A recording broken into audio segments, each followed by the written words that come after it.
Okay. First off, Patrick, congratulations. I thought you did tremendous job. I can't even get the words out because a suspected job. What are you talking about?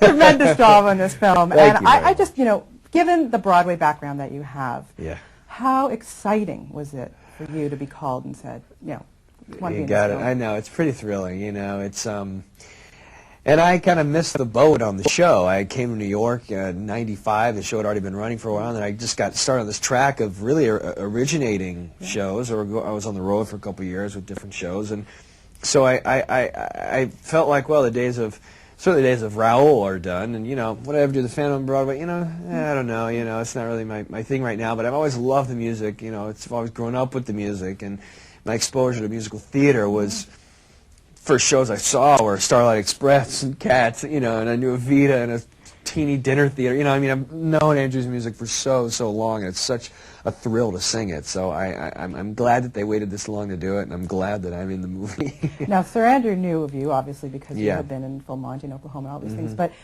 take me back to your audition. What on earth is it like to stand in front of Sir Andrew Lloyd Webber and sing a song? The reality of it kind of sinks in when you call your mom and go, "Mom, I just met Andrew Lloyd Webber today." But it's what? That's, but as you're doing it, I'm fascinated by someone that can reach that many people with their work. He's so successful, and not just financially, but creatively, to to have that much of a success and to have that many people love your work and your music is just a thrill. So it was more just exciting to sing with him. And I think the fact that having done musical theater and this role being not vocally too demanding for me, I don't think that's a huge thing to say, but it was just fun to sing. So I actually felt really excited, just kind of sitting in his office in his flat and kind of looking at all the show cards and going, "You wrote that, you wrote that, you wrote that," and going, "Wow,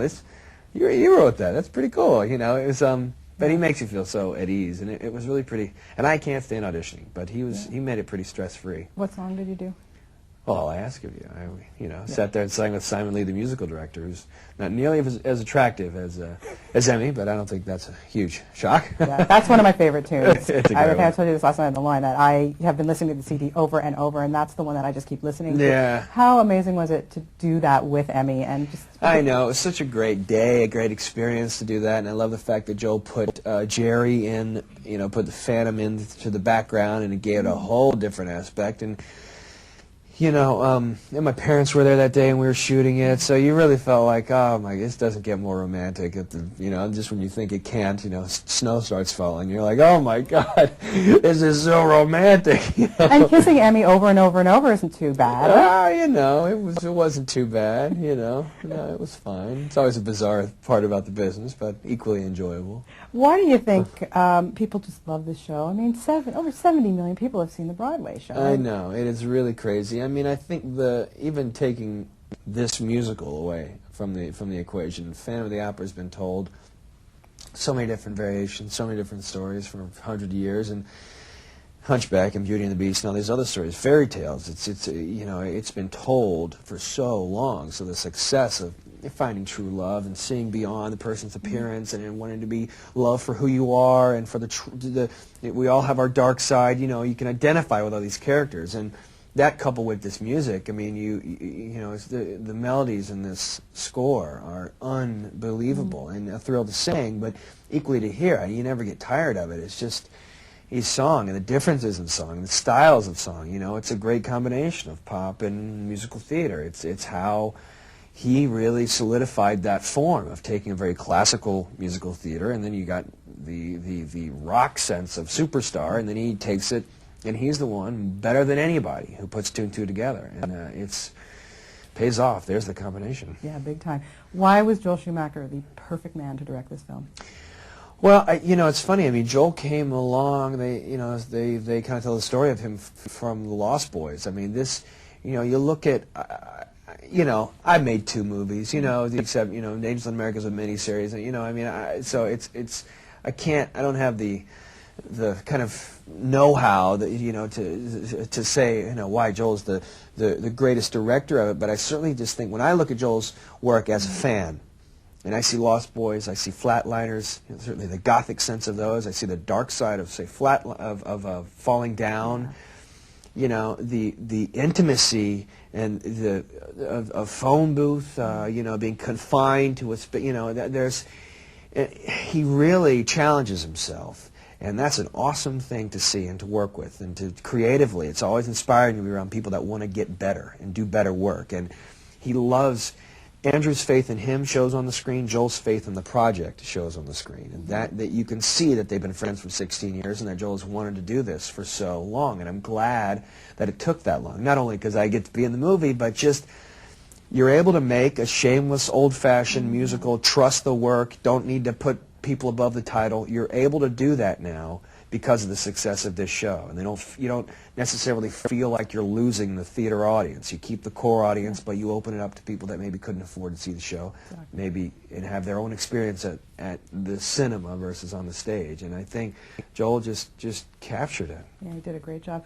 Tell me about working with Emmy Rossum. I just can't believe she was 16 when she made this movie. I know, it's always such a weird thing to think like, she's so young, she's so young, she's so young, and she is so young. But you know, talent is talent. Yeah.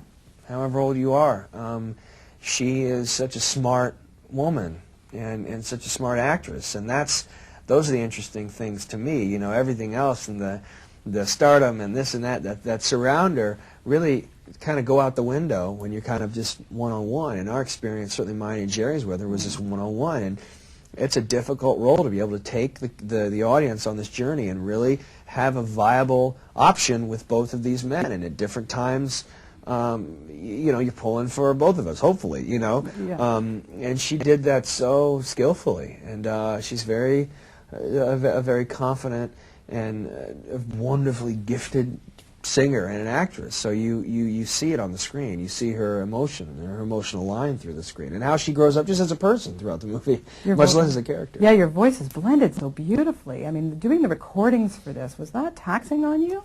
Not really. I mean, I think probably of everybody, you know, having done a lot of musical theater, I'm kind of a creature of habit, you know, the theater animal in me. I've done roles 500 times, so, you know, doing it a couple times in a studio, maybe, you know, 5 different angles was like, you know, I've done that before. If anything, the most comfortable I was on the film is singing and acting, so that was a joy, and to be able to go in later and kind of doctor it vocally and have a specific vocal sound that I wanted for the role, you know, that's the exciting part about film is creating it as you go along, piecing things together. Yeah. You know. Working up to the climax of this film, of course, I want to ask you about working with Jerry Butler, because the lair scene at the end, I mean, it must have moved you to tears.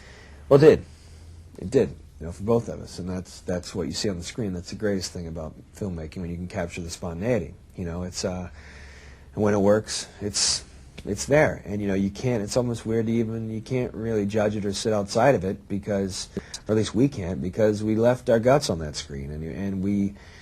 You know, we worked 6 months together and shot 2 scenes together. I mean, I saw him from far away in Masquerade, saw him from far away in Point of No Return. We did some sword fighting together, but really, that was our scene, you know, with the 3 of us in there, first time we were all together. And so that was a culmination of 6 months of shooting, you know, 3 days sitting in that water, you know, being tied to no matter how you slice it, you're still roped to an object that people shouldn't be roped to, you know, like a padded kind of wall, you know, so you just kind of embrace all that, and it just comes out. And he brought so much out of me, because anytime you feel like, man, this is getting tiring, you know, this stagnant water is getting old, you know, you look across and your scene partner is just giving you every ounce of passion that he has, and we had that kind of connection. And he's such a unbelievable phantom, because he can match the tragedy, the brooding sexuality of this guy. But man, that shot at the end of him with the monkey singing Masquerade, he's like a 10-year-old boy, and it's like, oh my God, for me that's his performance, and he's unbelievable. You're doing so well in film, and knock wood, keep it up, but when are we going to see you back on that Broadway stage? You must be itching. Yeah, you know, it's funny. Hopefully next year. That's the idea, you know. It's I love acting, and I love wherever I'm doing it. I never set out and said, I'm just going to do film, just going to do stage, just going to do musicals. I mean, I've always wanted to do it all. So you know, as long as they'll have me, I'll keep doing it. I mean, I'm planning on going back next year. That's the idea. Hopefully to do Barefoot in the Park. That's, you know, that's kind of what we've been talking about. That's no huge secret. And it's just like in film or in theater. You're like, well, until I get a contract, until I sign, or until I show up on the day, you're like, you never know what's going to happen. But I'm really looking forward to it. I want to go back to the stage. I'm a theater animal, so I have to get back soon. Well, don't make it too long. I You're just won't. really great. It's always a pleasure to talk to you. Thank you. You So so nice much. to see you.